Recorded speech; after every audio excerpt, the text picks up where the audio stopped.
प्रिय विद्यार्थियों नमस्कार। आदर्श विद्या मंदिर द्वारा संचालित ऑनलाइन कक्षाओं में आपका स्वागत है। मैं कानाराम मेघवाल संस्कृत विषय आचार्य आज आपको पढ़ाऊंगा संस्कृत। और संस्कृत में सर्वप्रथम पढ़ेंगे अपन व्याकरण। और व्याकरण में संस्कृत व्याकरण का जिसको आधार कहा जाता है वह है संधि। अपन आज सर्वप्रथम संधि ही पढ़ेंगे। संधि में देखिए सर्वप्रथम संधि की परिभाषा के लिए इसका एक सूत्र है संस्कृत में, परः सन्निकर्षः संहिता, अर्थात दो वर्णों का परस्पर मेल होने पर यदि उनमें किसी भी वर्ण में विकार या परिवर्तन आ जाता है तो उसे संधि कहते हैं। फिर संधि के भेद, परस्पर मिलने वाले वर्णों के आधार पर संधि के मुख्यतः 3 भेद माने जाते हैं, जिनमें एक है स्वर संधि, व्यंजन संधि और विसर्ग संधि। तो संधि की परिभाषा और यह संधि के प्रकार। अब अपन इन्हीं संधि के प्रकारों में से सर्वप्रथम पढ़ेंगे आज अपन स्वर संधि। तो आगे बढ़ते हैं।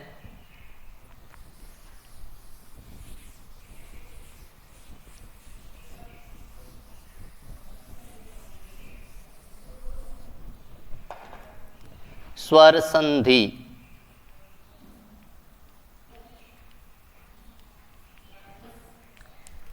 पहले हमने संधि की परिभाषा, प्रकारों आदि के बारे में बात की।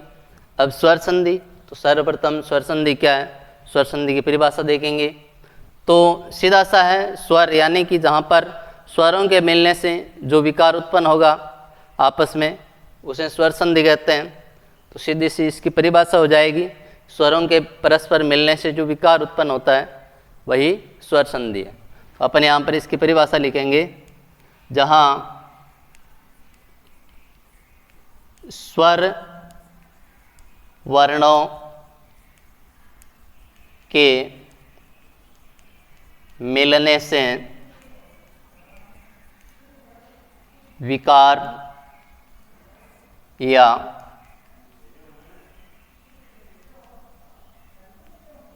या परिवर्तन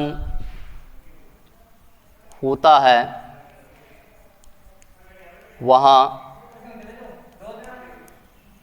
स्वर संधि मानी जाती है।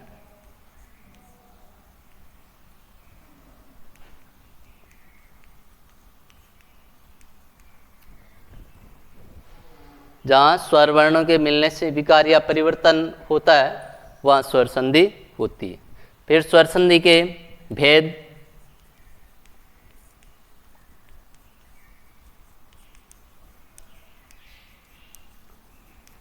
स्वर संधि 8 प्रकार की होती है।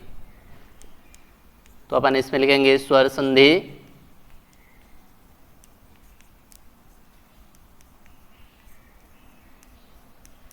8 प्रकार की होती है, जिनमें पहला है यण संधि, फिर अयादि संधि,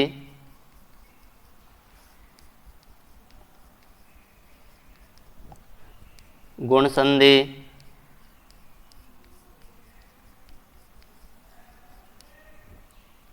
चौथा है वृद्धि संधि,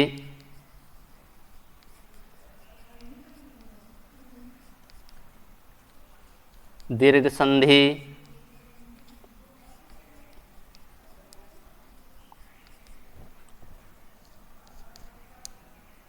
पूर्व रूप संधि,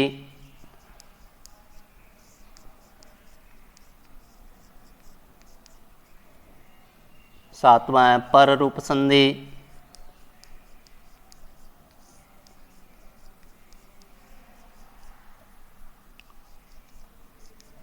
और 8वां है प्रकृति भाव संधि।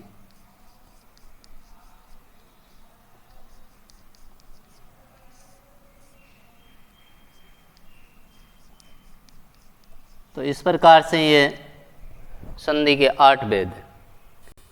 तो यह संधि के 8 प्रकार। इनमें से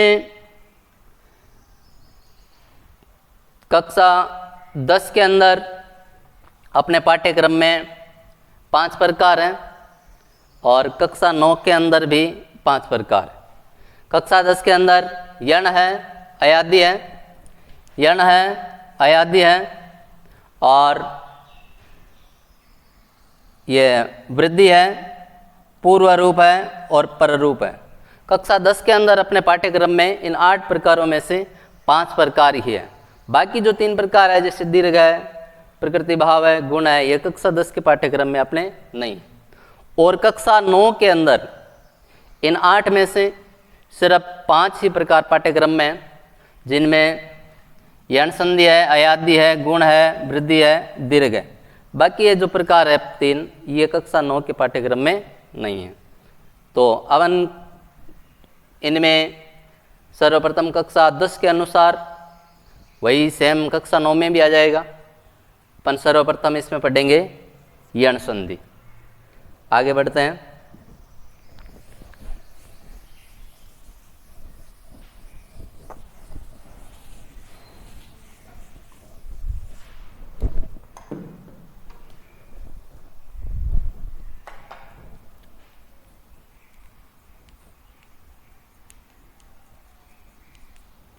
यण संधि। सर्वप्रथम यण संधि की पहचान कि यण संधि कहाँ पर होती है, पहचान कैसे करते हैं। परीक्षा के अंदर संधि से जब क्वेश्चन आता है तो उसमें या तो किसी भी उदाहरण का संधि विच्छेद करना पूछा जाता है या उसको संधि युक्त करना पूछा जाता है। संधि विच्छेद कर संधि का नाम बताइए या संधि युक्त कर संधि का नाम बताइए। तो इस प्रकार से अपन दोनों ही तरीके से संधि विच्छेद करना और संधि युक्त करना सीखेंगे। अपन देखते हैं इसकी पहचान क्या है। यण संधि में इक प्रत्याहार, इक प्रत्याहार, इक प्रत्याहार का मतलब है ई, उ, रे और द्रि, इन चारों वर्णों को छोटे रूप में बोलने के लिए इक प्रत्याहार के नाम से जाना जाता है। एक प्रत्याहार के बाद कोई भी असमान स्वर आए तो वहां यण संधि होती है। एक प्रत्याहार के बाद कोई भी असमान स्वर आए तो वहां यण संधि होती है। देखिए इसको आगे वापस करें। एक प्रत्याहार का मतलब हो गया ई, उ, रे और द्रि। किसी भी उदाहरण के पूर्व पद में इन चारों में से कोई एक स्वर रहेगा। उत्तर पद में असमान स्वर, असमान स्वर, यह स्थिति हो तो यण संधि होती है। अब यण संधि होती है तो यण संधि में होता क्या है, इक के स्थान पर यण, इक के स्थान पर यण, यण प्रत्याहार। यण प्रत्याहार का मतलब है य, व, र और ल, यानी कि पूर्व पद के अंत में ई हो तो उसका य बना दिया जाता है, उ हो तो उसका व बना दिया जाता है, री हो तो र बना दिया जाता है, द्रि हो तो उसका ल बना दिया जाता है। कैसे, देखिए उदाहरणों के माध्यम से अपन करते हैं आगे उदाहरण। जैसे उदाहरण है प्रति प्लस 1। सर्वप्रथम इस पूर्व पद के अंत में हमें देखना है पूर्व पद के अंत में क्या है। पूर्व पद के अंदर ई है, पूर्व पद के अंत में ई है, ये एक प्रत्याहार में है आ रहा है। अब उत्तर पद में देखना है असमान स्वर होना चाहिए। असमान स्वर का मतलब है यहाँ पर यदि ई है तो तो यहाँ पर ई नहीं होना चाहिए। ई के अलावा चाहे कोई भी स्वर हो तो वो असमान स्वर माना जाएगा। यहाँ पर ई है, यहाँ पर ए आ रहा है, यानी कि आपस में एक दूसरे से असमान है। तो ऐसी स्थिति में अब इस यहाँ का जो ये ई है, इस ई के स्थान पर यह बना दिया जाएगा। जैसे सर्वप्रथम इसको हल करने के लिए और अच्छे से समझने के लिए यहाँ का जो ई है इसको अलग कर लें। यहाँ से प्र तय आधा ई निकाल लिया, यहाँ से आगे का जो है उसको ज्यों का ज्यों लिख दिया। अब हमें इसके स्थान पर परिवर्तन कर देना है। प्र तय आधा ई के स्थान पर परिवर्तन होकर आ गया है ये, आगे का जो है ज्यों का ज्यों लिख दो। अब इनका वर्ण सम्मेलन यानी कि इनको जोड़ करके लिख दीजिए। तो प्र तय आधा रह गया। यदि यहाँ पर कोई स्वर होता मिल करके पूरा हो जाता, स्वर है नहीं तो आधा रहेगा। आगे यह है, ये के साथ में एक की मात्रा, आगे का है, तो ये नाम बन गया प्रत्येक। दूसरा उदाहरण जैसे सु प्लस आगतम। पूर्व पद के अंदर देखिए इनमें से कोई है क्या? उ आ रहा है, यहाँ पर उ है, आगे है समान स्वर होना चाहिए, आगे आ रहा है, यहाँ उ आगे आ, इसका मतलब है समान स्वर भी है। तो यण संधि की स्थिति बन रही है। यण संधि की स्थिति बन रही है तो कर दीजिए इसके नियमानुसार परिवर्तन। उ है तो उ का वह बना दिया जाएगा और बाकी वर्ण सम्मेलन करके लिख दिया जाएगा। और टुकड़ों में अच्छे से समझने के लिए यहाँ के उ को पहले अलग कर लें। से आधा हो गया, उ यहाँ आ गया, आगे का जो पद है उसको ज्यों का ज्यों लिख दें आगतम। अब देखिए से आधा आई है, उ के स्थान पे आ गया हुआ है, आगे वाला जो है उसको ज्यों का ज्यों लिख दीजिए। अवर्ण सम्मेलन करके लिख दीजिए। से आधा वह के साथ आ की मात्रा स्वागतम। सु आगतम, यहाँ से उ को अलग करके लिखा, फिर उ के स्थान पे वह आ गया, फिर जोड़ के लिखा, नाम बन गया स्वागत। तो इस प्रकार से इनका हो गया। आगे तीसरा उदाहरण देखें अपन, तो जैसे मातृ प्लस आज्ञा। यहाँ पर री एक प्रकार का वर्ण है, यहाँ पर आ असमान स्वर भी है, यण संधि की स्थिति बन रही है। अब अपन यहाँ के सर्वप्रथम री को अलग कर लें। री को अलग किया, तय आधा हो गया, री यहाँ आ गया, आगे का जो पद है उसको ज्यों का ज्यों लिख दें। अब री के स्थान पर परिवर्तन होगा तो री का क्या बनता है? र आ गया, आगे वाला जो है उसको ज्यों का ज्यों लिख दें। अब देखिए यहाँ तय आधा, यहाँ र आधा, तय और र दोनों मिलकर के निर्माण करेंगे तरह का। तो मात्र प्लस आगे वाला है आज्ञा, आप जोड़ के लिखेंगे तो ये बन गया आपका मात्रा ज्ञा। तो मातृ प्लस आज्ञा का संधि युक्त करने पर बन गया मात्रा ज्ञा। आगे चौथा उदाहरण और देख लीजिए इधर, जैसे द्रि प्लस ऊटा। पूर्व पद के अंदर द्रि एक प्रकार का वर्ण है, बाद में असमान स्वर ओ आ रहा है, असमान स्वर भी है, यण संधि की स्थिति बन रही है। यण संधि की स्थिति बन रही है, कर दीजिए यण संधि के नियमानुसार। लय के स्थान पर द्रि के स्थान पर लय हो गया, आगे ओटा है, सीधा जुड़ जाएगा, नाम बन गया लोटा। तो इस प्रकार से अपन विच्छेद हमें दिया हुआ हो तो अपन पूर्व पद के अंदर एक प्रकार का वर्ण देखेंगे, बाद में असमान स्वर हो तो इक के स्थान पर यण करना है। और जैसे अभी हमने ये उदाहरण किए, इसी प्रकार से यण संधि का कोई भी उदाहरण हल किया जा सकता है। आगे अभी हमने ये जितना भी पढ़ा, विच्छेद दिया हुआ था, हमने संधि युक्त किया। विच्छेद दिया हुआ था, संधि युक्त किया। आगे इसका उल्टा देखते हैं, यदि संधि युक्त दिया हुआ है तो विच्छेद कैसे करें। देखिए आगे,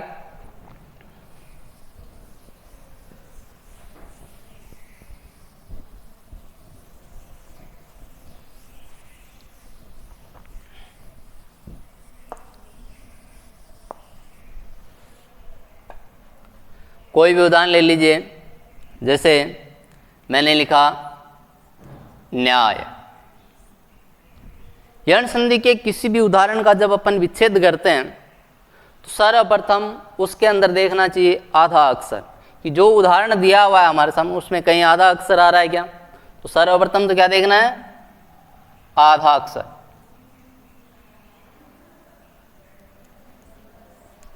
आधा अक्षर इसमें जैसे न आ रहा है, आधा अक्षर जो है उसको सर्वप्रथम आधा अक्षर, आधे अक्षर के बाद में देखना है यण प्रत्याहार का कोई वर्ण। जो उदाहरण दिया हुआ है उसमें यण प्रत्याहार का आधे अक्षर के तुरंत बाद यण प्रत्याहार का कोई वर्ण होना चाहिए। तो आगे इसके तुरंत बाद यण प्रत्याहार का वर्ण, प्रत्याहार का वर्ण होना चाहिए। जैसे इसमें आधा अक्षर यहां पर है, इसके तुरंत बाद ये आ रहा है, यह यण प्रत्याहार का वर्ण होता है। यण प्रत्याहार में यह, व, र और ल, ये चार वर्ण होते हैं। तो इन चारों में से आधे अक्षर के तुरंत बाद इन चारों में से कोई एक वर्ण होना चाहिए। तो इसमें आधा अक्षर भी है और उसके तुरंत बाद यण प्रत्याहार का वर्ण ये भी है, तो ये भी हो जाएगा। अब देखिए आधा अक्षर जो है उसको अलग कर दो, यण प्रत्याहार का जो वर्ण है उसको अलग कर दो। अब आगे जो बचा है, यहाँ से देखिए हमने ये को तो लिया, लेकिन ये के अंदर जो आ था उसको नहीं लिया।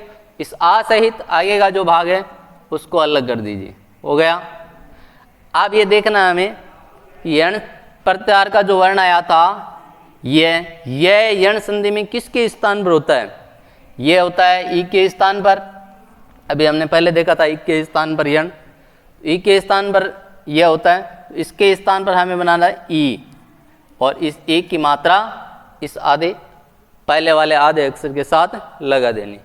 अब इसका अपन करेंगे तो ये बन गया नी प्लस आय। तो इस प्रकार से संधि विच्छेद किया जा सकता है।